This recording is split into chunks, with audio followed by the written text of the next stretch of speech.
So I've been on YouTube since 2016, and this is the toughest video I've ever had to make, okay? Now, before you make any decisions, hear me out. There's 7 core points I'm going to make in this video here today, and you need to hear each and every one of these. This is paramount before you make any sort of decision, okay? It's an extremely important video, obviously, and, I don't really have much to say. I just want to get into this, okay? So we'll get into these 7 points. The first one is, listen, timing the market. Let's talk about timing the market, right? And I know I've spoke down on timing the market a lot over the years I've been on YouTube, right? And trying to time out the market and get in and out of the market, right? So I think, selling everything makes the most sense. And, when it comes to timing the market, think about it, right? Who are the ones that made up the thing that, timing the market's bad? Well, billionaires made up that, right? Guys like Buffett, guys like Dalio, like people like that, right? And think about it. Who's trying to keep us down? The billionaires, right? They're always trying to push us down and keep us down. And so who are we to listen to those folks on what their opinion is, right? Also, think about it. These guys got rich a long time ago. They got rich during the 60s and the 70s, the 80s. What do they know about getting rich nowadays? Think about it for a moment, right? These guys have been rich for a long, long time. I'm somebody that got rich in the 2010s, okay? During the 2010s, I got rich. And so I obviously know a lot more than they know about getting rich nowadays versus, back in the day when they got rich, right? So when it comes to timing the market, I just don't think they know much, to be honest. And I think those are the guys that they're probably just trying to set us up so we make bad financial decisions, right? So that's the first thing I want to say, okay? The second point of these 7 points I want to bring up is, signs. Sometimes you get signs from the universe that you got to make certain decisions, right? So here I am yesterday. I record a Tesla video on which a gentleman, Mr. Johnson, is talking down on Tesla stock and talking negatively about the stock. And here I was trying to stick up a little bit for Tesla stock. And meanwhile, while I'm recording that video, bubbles, literally bubbles, start flying past my window as I'm recording this video, and it keeps distracting me, and I keep looking up. I recorded that video in my house, and all these bubbles keep going. Bubbles left and right. And I'm like, this is the weirdest thing. Like, where are all these bubbles coming from? Like, literally just massive amounts of more bubbles are coming. And, so last night I sat around and I thought about it. I said, why would the universe just send me massive amounts of bubbles while I'm recording about Tesla, right? And I started thinking, and I'm like, Tesla, bubble. Tesla, bubble. Stock market, bubble. And I'm like, it's all making sense. What are the chances of that? The chances I'm going to record a video and there's just going to be bubbles all going by my window? That doesn't just happen, okay? That's the universe sending you a sign that you are in a bubble, okay? Bubble, bubble, bubble. And, one of the people I respect the most on the platform in the world, okay? This gentleman, one time Bloomberg gave him a message, and he said, this is a message that I need to make a move.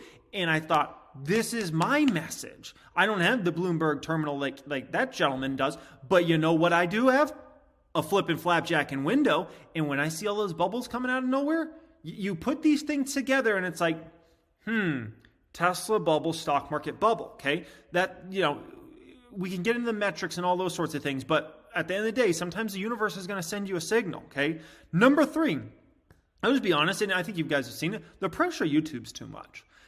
I'm already rich, filthy rich. Why the flip am I even doing this anymore? Whatever money I make from YouTube is a very, very small amount of money. It's not going to change my life anymore. I'm already rich. Why do I need to come out and talk about stocks just so I can get hate? Oh, guys, I'm buying the stock for the next, because I want to hold it for the next 5 years, and then it goes down the next 5 weeks and the next 5 months. I just get a bunch of hate for it. For what? What am I even doing this for anymore? That's just stupid. Like literally just stupid.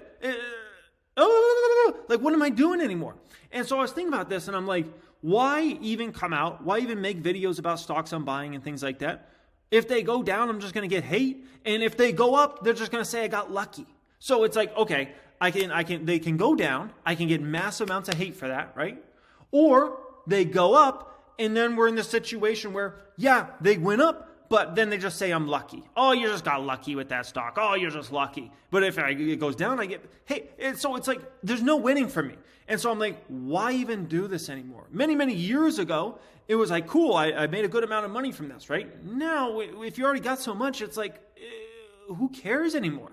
And so for me, it's just like, why even invest in stocks anymore? It just doesn't make sense anymore for me, okay? Number 4, I got a deal with FTX, one of the biggest crypto exchanges and the best crypto exchange in the whole world. And this video is sponsored by FTX. Go ahead and watch this. Well, it is official, folks. FTX, the best crypto exchange in the whole world, is now the official partner of Jeremy Lefebvre. And I know you probably have heard of FTX before. They partner with folks like Tom Brady, Steph Curry, and now me. Oh my gosh, how big is that? And I'm going to tell you about a lot of features down the road, like no fixed fees and all the advantages of being with FTX. But what I want to tell you here today is that just because I have this big deal with FTX now, I'm not going to change. I'm going to still dress the same. I'm going to still act the same. Nothing's going to change with me. You don't have to worry about that at all. Nothing's going to change with me. You don't have to worry about that at all. Hurry,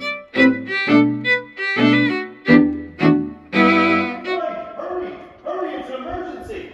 It's an emergency. Will you please call the maids and tell them they're fired? They don't even properly dust my plaques. Do you know how many people have 4 silver play buttons? Not very many, okay? They aren't dusting the 7-figure plaques properly. It's unbelievable. It's an emergency. Oh my gosh, this is so bad. Oh, my head hurts. Will you please tell the butler 3 strawberries in my rosé. He put 2 again. I've told him this twice now. After a long day recording YouTube videos, I don't want 2 strawberries. I want 3. This is ridiculous. All this crap in my yard from my neighbor's house. This is ridiculous. If he wasn't so cheap, maybe he'd have a landscaper. All this crap would end up in my yard. Get the palm tree crap out of here. Oh my gosh, it's ridiculous.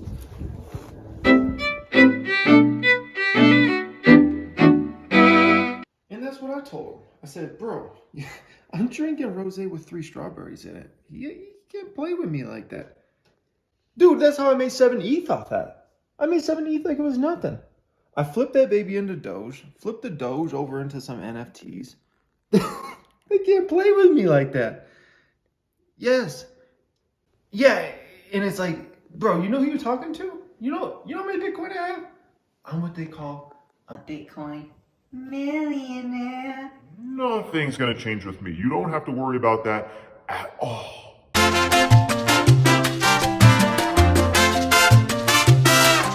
So thank you, FTX, for sponsoring today's video, and looking forward to being a long-term partner with FTX. And so I've been thinking about, my stock position, and I'm like, why do I want to invest in a bunch of risky stocks when I could just put my money safe in somewhere like Bitcoin, and I can make a great return in a safe asset like a Bitcoin? And so I thought, you know what? Bitcoin. Yeah, that's what I thought, okay? Number 5 out of these 7 points. And this is personal. I owe the IRS a lot of money. I mean, a lot of money, okay? And it's a lot, okay? I don't even want to say the specific numbers because it's the type of numbers that when you hear these sorts of numbers, you're going to think to yourself, like, how does he even owe the IRS that much money? And so I thought, okay, I could just sell some of my stocks to pay off the IRS, or I could just cash out of everything, right?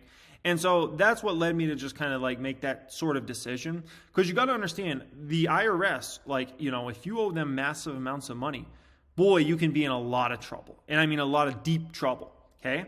And so when I looked at this, I said, I can either sell out of stocks, pay off the IRS, or put myself in a really, really bad position where the next thing you know, look it up. Okay, look what happened to Wesley Snipes. Look what happened to a lot of other people that owed the IRS a lot of money. Look what happened to JD, Jermaine Dupri, okay? These folks, man, did they get hurt and hurt massively. And so when I look at it from my perspective, that's a decision you have to make, okay? Number 6, this is also personal. So being a stock market investor and doing this on a high level, you have to put in a lot of time, right? And to read the 10Ks, to listen to all these conference calls, watch all these investor presentations of all these different companies, it takes a lot of time. And remember, I got 15, 20 stocks at a different time, right? And so I'm putting in all this time, and I'll just be honest with you guys. My passion, I've always wanted to just lift full time and just like focus on my body full time. And so I can't really do that because I have to spend so much time always listening to conference calls, reading 10Ks, different things like that. And I know you might say, well, just go to the gym and then, listen to, a conference call in your ears while you're working out. Dude, when you're benching 300, 400 pounds, you can't just like, I'm going to like bench this and listen to a conference call at the same time. That's not the way it works, okay? And so I'm having to make a decision that it's either I focus on what I'm passionate about, which is lifting full time, which is I've always wanted to get huge. I mean, like massive. Like you see me going down the street and you're like, dude, that guy looks like a block of cheddar cheese. Holy smokers, he ain't no jokers. I want people to see me and be scared because they're like, he is a monster, massive. I'm talking 6'3", I'm talking 255, I'm talking 5% body fat. Muscles coming out of my muscles, just huge. And I can't do any of that, guys. I can't do any of that if I'm focused on the stock market. So should I put money? Man, I'm already rich. Should I put money ahead of what I've always wanted to do, which is get huge? I'm not getting any younger. I'm 32. So, if you think I'm going to get massive when I'm like, 70, that's not going to happen. And so it's either I keep going down this money route, give me money, grab money, or I go down the route of getting huge. And, I'd rather get huge because let's be honest, you pull up in a Tesla, people say, cool. You pull up and you're the biggest dude there, that's respect. People look at you with respect. If I got a Tesla, I'm just another dude with a Tesla. If I got a nice watch, I'm just another dude with a nice watch. How many dudes look like a block of cheddar cheese? Think about that for a moment. You're the biggest dude in the gym, and all the other dudes are looking at you thinking, wow, I could never look like him. That's what you call getting real respect. That's what you call wow, okay? So that's what I'm looking for. I'm looking for that sort of respect because there's a lot of people that are rich. All these people are rich in this neighborhood. They're all rich. They all got way too much money. How many of them look like, boom? I don't know one that looks like that in this neighborhood, okay? So that's personal. The last point I want to make here, okay? I think we need to all be honest about this. The stock market is high. It's really high. And I mean really, really high. Look at the Dow, look at the NASDAQ, look at the S&P 500, look at the Russell. Have you ever seen them this high? They're pretty darn up there, right? And if you look back to where the stock market was 20 years ago, 50 years ago, what you're going to find is the stock market was a lot lower than it is today, right? And so if I think about it, here we are on April 1st, right? April Fool's Day. And you're seeing the stock market up super high. Like, think about it for a moment. Think about it. The stock market is so flipping high, you can't see the dang thing. If that was a chart, think about it. If you were an ant and you were trying to climb up a stock market chart, you couldn't do it. It's too high. It'd be like climbing Mount Everest.